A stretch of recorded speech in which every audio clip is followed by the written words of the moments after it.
Thank you for joining Wars of the Roses. As we continue with Part 2, The Old Man of the Mountains from a History of Secret Societies by Arkon Daraul. Chapter 1, The Old Man of the Mountains. Two men in the year 1092 stood on the ramparts of a medieval castle, the Eagle's Nest, perched high upon the crags of the Persian mountains. The personal representative of the emperor and the veiled figure who claimed to be the incarnation of God on earth, Hasan, son of Sabah, Sheikh of the mountains and leader of the assassins, spoke. "You see that devotee standing guard on yonder turret top? Watch!" He made a signal. Instantly, the white-robed figure threw up his hands in salutation and cast himself 2,000 feet into the foaming torrent which surrounded the fortress. "I have 70,000 men and women throughout Asia, each one of them ready to do my bidding. Can your master Malik Shah say the same? And he asks me to surrender to his sovereignty. This is your answer. Go!" Such a scene may be worthy of the most exaggerated of horror films, and yet it took place in historical fact. The only quibble made by the chronicler of the time was that Hasan's devotees numbered only about 40,000. How this man Sabah came by his uncanny power, and how his devotees struck terror into the hearts of men from the Caspian to Egypt, is one of the most extraordinary of all tales of secret societies. Today, the sect of the Hashishin druggers still exists in the form of the Ismailis, Ishmaelites, whose undisputed chief, endowed by them with divine attributes, is the Aga Khan. Like many another secret cult, the assassin organization was based upon an earlier association. In order to understand how they worked and what their objectives were, we must begin with these roots. It must be remembered that the followers of Islam in the 7th century AD split into two divisions: the Orthodox, who regard Muhammad as the bringer of divine inspiration, and the Shias, who consider that Ali, his successor, the 4th Imam, leader, was more important. It is with the Shias that we are concerned here. From the beginning of the split in the early days of Islam, the Shias relied for survival upon secrecy, organization, and initiation. Although the minority party in Islam, they believed that they could overcome the majority and eventually the whole world by superior organization and power. To this end, they started a number of societies which practiced secret rites in which the personality of Ali was worshipped, and whose rank and file were trained to struggle above all for the accomplishment of world dominion. One of the most successful secret societies which the Shia founded was centered around the abode of learning in Cairo, which was the training ground for fanatics who were conditioned by the most cunning methods to believe in a special divine mission. In order to do this, the original democratic Islamic ideas had to be overcome by skilled teachers, acting under the orders of the Caliph of the Fatimites who ruled Egypt at that time. Members were enrolled on the understanding that they were to receive hidden power and timeless wisdom which would enable them to become as important in life as some of the teachers, and the Caliph saw to it that the instructors were no ordinary men. The Supreme Judge was one of them, another was the Commander-in-Chief of the army, a third the Minister of the Court. There was no lack of applicants. In any country where the highest officials of the realm formed a body of teachers, one would find the same thing. Classes were divided into study groups, some composed of men, others of women, collectively termed assemblies of wisdom. All lessons were carefully prepared, written down, and submitted to the Caliph for his seal. At the end of the lecture, all present kissed the seal. For did the Caliph not claim direct descent from Muhammad through his son-in-law Ali, and thence from Ismail, the 7th Imam? He was the embodiment of divinity, far more than any Tibetan Lama ever was. The university, lavishly endowed and possessing the best manuscripts and scientific instruments available, received a grant of 250,000 gold pieces annually from the Caliph. Its external form was similar to the pattern of the ancient Arab universities, not much different from Oxford, but its real purpose was the complete transformation of the mind of the student. Students had to pass through 9 degrees of initiation.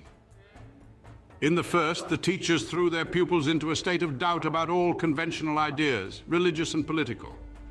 They used false analogy and every other device of argument to make the aspirant believe that what he had been taught by his previous mentors was prejudiced and capable of being challenged. The effect of this, according to the Arab historian Makrizi, was to cause him to lean upon the personality of the teachers, as the only possible source of the proper interpretation of facts. At the same time, the teachers hinted continually that formal knowledge was merely the cloak for hidden, inner, and powerful truth, whose secret would be imparted when the youth was ready to receive it. This confusion technique was carried out until the student reached the stage where he was prepared to swear a vow of blind allegiance to one or other of his teachers. This oath, together with certain secret signs, was administered in due course, and the candidate awarded the first degree of initiation. The second degree took the form of initiation into the fact that the imams, successors of Muhammad, were the true and only sources of secret knowledge and power. Imams inspired the teachers. Therefore, the student was to acknowledge every saying and act of his appointed guides as blessed and divinely inspired. In the third degree, the esoteric names of the 7 imams were revealed, and the secret words by which they could be conjured and by which the powers inherent in the very repetition of their names could be liberated and used for the individual, especially in the service of the sect. In the fourth degree, the succession of the 7 mystical lawgivers and magical personalities was given to the learner. These were characterized as Adam, Noah, Abraham, Moses, Jesus, Muhammad, and Ismail.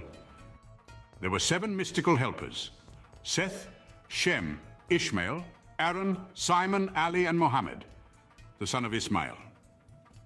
This last was dead, but he had a mysterious deputy who was the Lord of the time, authorized to give his instructions to the people of truth, as the Ismailis called themselves. This hidden figure gave the Caliph the power to pretend that he was acting under even higher instructions. The fifth degree named 12 apostles under the 7 prophets, whose names and functions and magical powers were described. In this degree, the power to influence others by means of personal concentration was supposed to be taught. One writer claims that this was done merely by the repetition for a period of 3 years to train the mind of the magical word akzabti. To obtain the 6th degree involved instruction in the methods of analytical and destructive argument, in which the postulant had to pass a stiff examination. The 7th degree brought revelation of the great secret, that all humanity and all creation were one, and every single thing was a part of the whole, which included the creative and destructive power.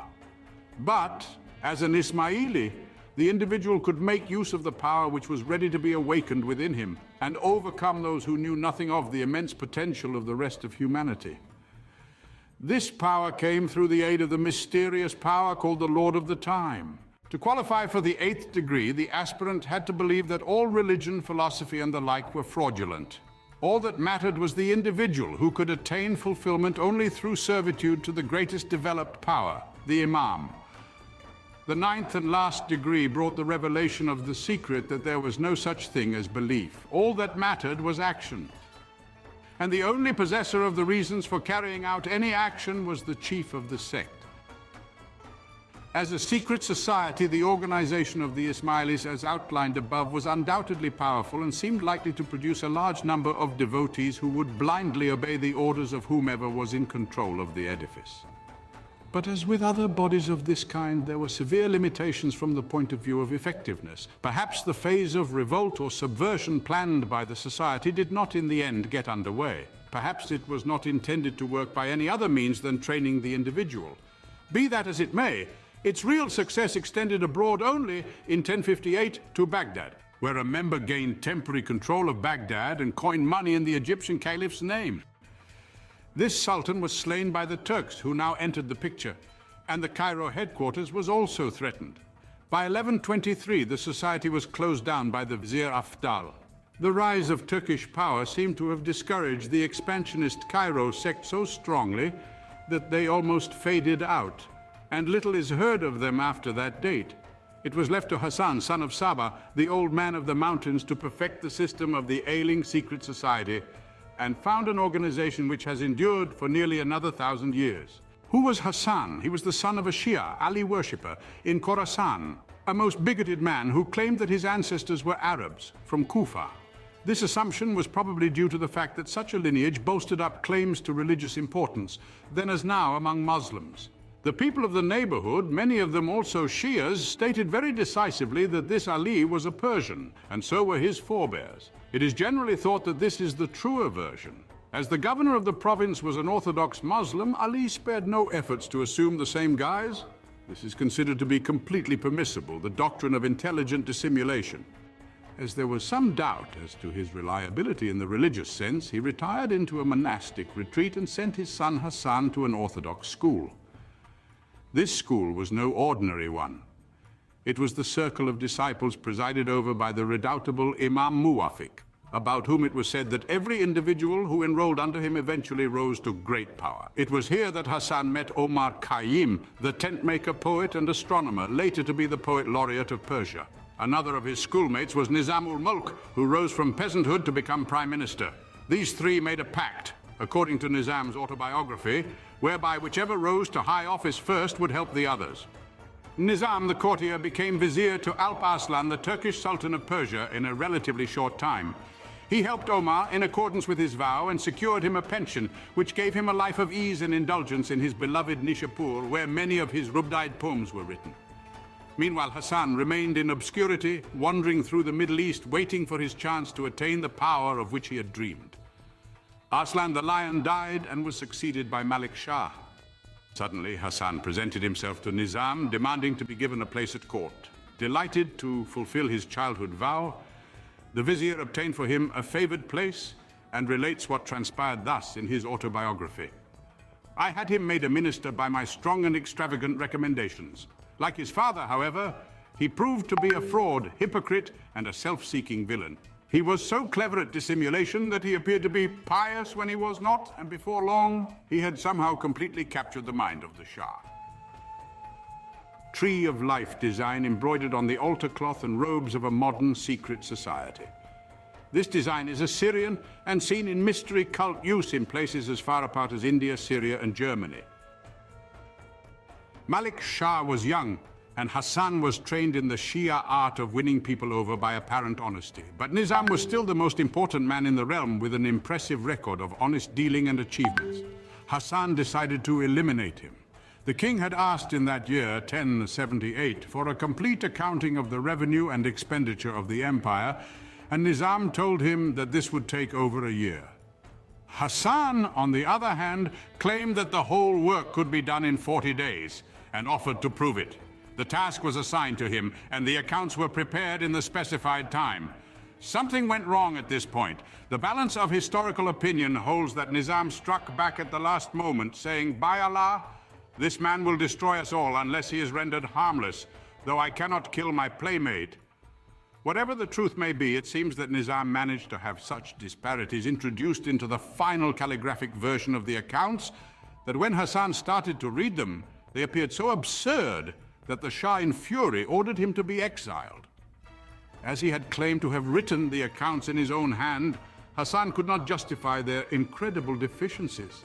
Hasan had friends in Isfahan, where he immediately fled. There survives a record of what he said there, which sheds interesting light upon what was in his mind.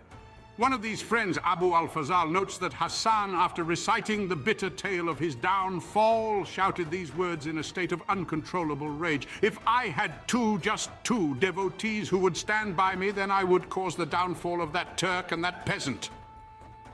Fazal concluded that Hasan had taken leave of his senses and tried to get him out of this ugly mood. Hasan took umbrage and insisted that he was working on a plan and that he would have his revenge. He set off for Egypt, there to mature his plans. Fazal was himself later to become a devotee of the assassin chief, and Hasan, 2 decades later, reminded him of that day in Isfahan. "Here I am at Alamut, master of all I survey, and more. The Sultan and the peasant vizier are dead. Have I not kept my vow? Was I the madman you thought me to be? I found my 2 devotees who were necessary to my plans." Hasan himself takes up the story of how his fortunes fared after the flight from Persia. He had been brought up in the secret doctrines of Ismailism and recognized the possibilities of power inherent in such a system. He knew that in Cairo there was a powerful nucleus of the society. And if we are to believe the words of Fazal, he already had a plan whereby he could turn their followers into disciplined, devoted fanatics, willing to die for a leader. What was this plan? He had decided that it was not enough to promise paradise, fulfillment, eternal joy to people. He would actually show it to them, show it in the form of an artificial paradise, where hour is played and fountains gush sweet-scented waters, where every sensual wish was granted amid beautiful flowers and gilded pavilions. And this is what he eventually did. Hasan chose a hidden valley for the site of his paradise, described by Marco Polo, who passed this way in 1271. In a beautiful valley enclosed between two lofty mountains, he had formed a luxurious garden stored with every delicious fruit and every fragrant shrub that could be procured. Palaces of various sizes and forms were erected in different parts of the grounds, ornamented with works of gold, with paintings and with furniture of rich silks. By means of small conduits contained in these buildings, streams of wine, milk, honey, and some of pure water were seen to flow in every direction. The inhabitants of these places were elegant and beautiful damsels, accomplished in the arts of singing, playing upon all sorts of musical instruments, dancing, and especially those of dalliance and amorous allurement. Clothed in rich dresses, they were seen continually sporting and amusing themselves in the garden and pavilions, their female guardians being confined within doors and never allowed to appear. The object which the chief had in view in forming a garden of this fascinating kind was this: that Mahomet, having promised to those who should obey his will the enjoyments of paradise, where every species of sensual gratification should be found in the society of beautiful nymphs, he was desirous of it being understood by his followers that he also was a prophet and a compeer of Mahomet, and had the power of admitting to paradise such as he should choose to favor. In order that none without his license should find their way into this delicious valley, he caused a strong and inexpugnable castle to be erected at the opening to it, through which the entry was by a secret passage. Hasan began to attract young men from the surrounding countryside between the ages of 12 and 20, particularly those whom he marked out as possible material for the production of killers. Every day he held court, a reception at which he spoke of the delights of paradise. And at certain times he caused draughts of a soporific nature to be administered to 10 or a dozen youths. And when half dead with sleep, he had them conveyed to the several palaces and apartments of the garden. Upon awakening from this state of lethargy, their senses were struck by all the delightful objects, and each perceiving himself surrounded by lovely damsels, singing, playing, and attracting his regards by the most fascinating caresses, serving him also with delicious viands and exquisite wines, until, intoxicated with excess and enjoyment, amidst actual rivers of milk and wine, he believed himself assuredly in paradise, and felt an unwillingness to relinquish its delights.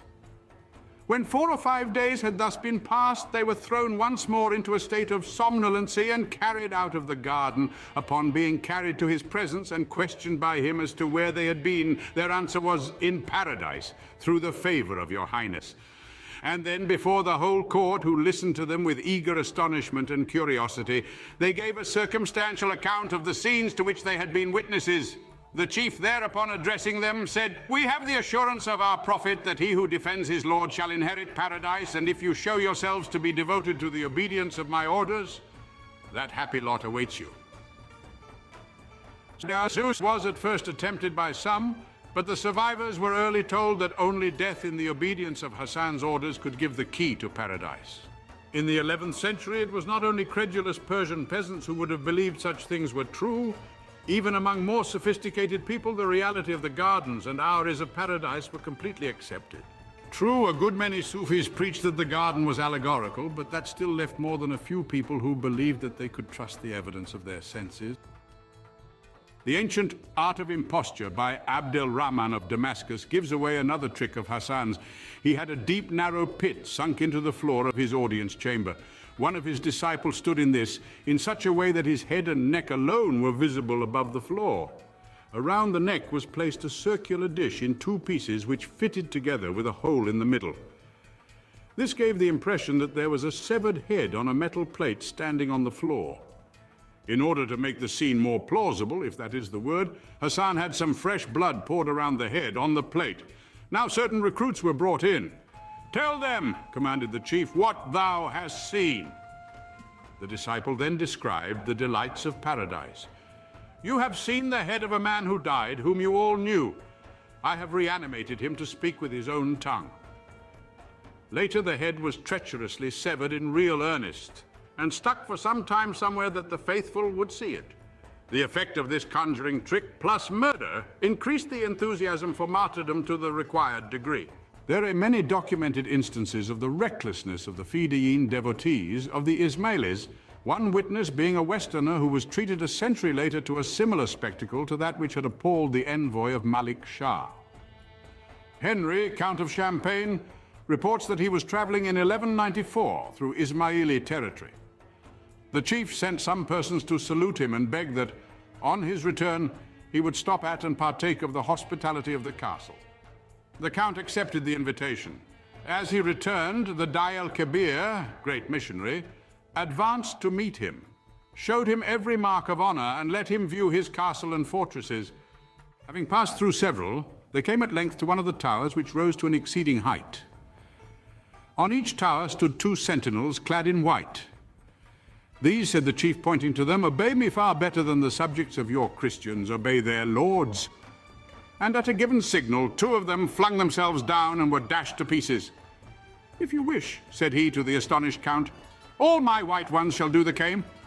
The benevolent Count shrank from the proposal and candidly avowed that no Christian prince could presume to look for such obedience from his subjects. When he was departing with many valuable presents, the chief said to him meaningly, by means of these trusty servants I get rid of the enemies of our society. Further details of the mentality of Hasan are given in what is supposed to be an autobiographical account of his early days, and it probably is in fact such because the method of his conversion does seem to follow the pattern which has been observed in fanatics of whatever religious or political persuasion. He was, he says, reared in the belief of the divine right of the imams by his father. He early met an Ismaili missionary, Emir Darb, with whom he argued strenuously against the emir's particular form of the creed. Then, some time later, he went through a bout of severe illness in which he feared to die, and began to think that the Ismaili doctrine might really be the road to redemption and paradise. If he died unconverted, he might be damned. Thus it was that as soon as he recovered, he sought out another Ismaili propagandist, Abu Najam, and then others. Eventually, he went to Egypt to study the creed at its headquarters. He was received with honor by the Caliph due to his former position at the court of Malik Shah. In order to increase their own importance, the high officials of the court made a good deal of public play of the significance of the new convert. But this fact seemed in the end to help Hasan more than it did them. He entered into political intrigue and was arrested, then confined in a fortress. No sooner had he entered the prison than a minaret collapsed, and in some unexplained way this was interpreted as an omen that Hasan was in reality a divinely protected person. The Caliph, hurriedly making Hasan a number of valuable gifts, had him put aboard a ship sailing for northwest Africa. This gave him the funds which he was to use for setting up his paradise, and also, through some quirk of fate, the disciples whom he sought. A tremendous storm blew up, terrifying the captain, crew, and passengers alike. Prayers were held, and Hasan was asked to join. He refused. "The storm is my doing. How can I pray that it abate?" he asked. "I've indicated the displeasure of the Almighty. If we sink, I shall not die, for I am immortal. If you want to be saved, believe in me, and I shall subdue the winds." At first, the offer was not accepted. Presently, however, when the ship seemed on the point of capsizing, the desperate passengers came to him and swore eternal allegiance. Hasan was still calm, and continued so until the storm abated. The ship was then driven on to the seacoast of Syria, where Hasan disembarked, together with 2 of the merchant passengers who became his first real disciples. Hasan was not yet ready for the fulfillment of his destiny as he saw it. For the time being, he was traveling under the guise of a missionary of the Caliph in Cairo. From Aleppo, he went to Baghdad, seeking a headquarters where he should be safe from interference and where he yet could become powerful enough to expand. Into Persia, the road led him, traveling through the country, making converts to his ideas, which were still apparently strongly based upon the secret doctrines of the Egyptian Ismailis. Everywhere he created a really devoted disciple, Fidai. He bade him stay and try to enlarge the circle of his followers. These circles became hatching grounds for the production of self-sacrificers, the initiates who were drawn from the ranks of the most promising ordinary converts. Thus it was that miniature training centers, modeled upon the abode of learning, were in being within a very few months of his return to his homeland. During his travels, a trusted lieutenant, one Hussein Kahini, reported that the Iraqi district where the fortress of Alamut was situated seemed to be an ideal place for proselytism. Most of the ordinary people of that place, in fact, had been persuaded into the Ismaili way of thinking. The only obstacle was the governor, Ali Mahdi, who looked upon the Caliph of Baghdad as his spiritual and temporal lord. The first converts were expelled from the country. Before many months, however, there were so many Ismailis among the populace that the governor was compelled to allow them to return. Hasan, though, he would not brook. The prospective owner of Alamut decided to try a trick. He offered the governor 3,000 pieces of gold for the amount of land which could be encompassed by the hide of an ox. When Mahdi agreed to such a sale, Hasan produced a skin, cut it into the thinnest possible thongs, and joined them together to form a string which encompassed the castle of Alamut. Although the governor refused to honor any such bargain, Hasan produced an order from a very highly placed official of the Seljuk rulers, ordering that the fortress be handed over to Hasan for 3,000 gold pieces. It turned out that this official was himself a secret follower of the Sheikh of the mountain. Within 2 years, the vizier Nizamul Mulk had been stabbed to the heart by an assassin sent by Hasan, and the Emperor Malik Shah, who dared to send troops against him, died in grave suspicion of poison. Hasan's revenge upon his class-fellow was to make him the very first target of his reign of terror. With the king's death, the whole realm was split up into warring factions. For long, the assassins alone retained their cohesion. In under a decade, they had made themselves masters of all Persian Iraq and of many forts throughout the empire. This they did by forays, direct attack, the poisoned dagger, and in any other manner which seemed expedient. The Orthodox religious leaders pronounced one interdict after another against their doctrines, all to no effect. By now, the entire loyalty of the Ismailis under him had been transferred from the Caliph to the personality of the Sheikh of the mountain, who became the terror of every prince in that part of Asia, the Crusader chiefs included. Despite and despising fatigues, dangers, and tortures, the assassins joyfully gave their lives whenever it pleased the great master, who required them either to protect himself or to carry out his mandates of death. The victim having been pointed out, the faithful, clothed in a white tunic with a red sash, the colors of innocence and blood, went on their mission without being deterred by distance or danger. Having found the person they sought, they awaited the favorable moment for slaying him, and their daggers seldom missed their aim. Richard the Lionheart was at one time accused of having asked the Lord of the Mountain to have Conrad of Montferrat killed, a plot which was carried out thus. 2 assassins allowed themselves to be baptized, and placing themselves beside him, seemed intent only on praying. But the favorable opportunity presented itself. They stabbed him, and one took refuge in the church. But hearing that the prince had been carried off still alive, he again forced himself into Montferrat's presence and stabbed him a second time, and then expired without a complaint amidst refined tortures. The order of the assassins had perfected their method of securing the loyalty of human beings to an extent and on a scale which has seldom been paralleled. The assassins carried on the battle on 2 fronts. They fought whichever side in the Crusades served their purposes. At the same time, they continued the struggle against the Persians. The son and successor of Nizamul Mulk was laid low by an assassin dagger. The Sultan, who had succeeded his father Malik Shah and gained power over most of his territories, was marching against them. One morning, however, he awoke with an assassin weapon stuck neatly into the ground near his head. Within it was a note warning him to call off the proposed siege of Alamut. He came to terms with the assassins, powerful ruler though he undoubtedly was. They had what amounted to a free hand in exchange for a pact by which they promised to reduce their military power. Hasan lived for 34 years after his acquisition of Alamut. On only 2 occasions since then had he even left his room. Yet he ruled an invisible empire as great and as fearsome as any man before or since. He seemed to realize that death was almost upon him, and calmly began to make plans for the perpetual continuance of the Order of the Assassins. The assassins: 1 document seal, 2 initiate's mark, 3 chief symbol, 4 seal on order to kill. Thank you for watching, and please don't forget to share, like, subscribe, and comment, and if you can, Please consider donating to Wars of the Roses. Links to PayPal and Patreon are in the description. Thank you so very much.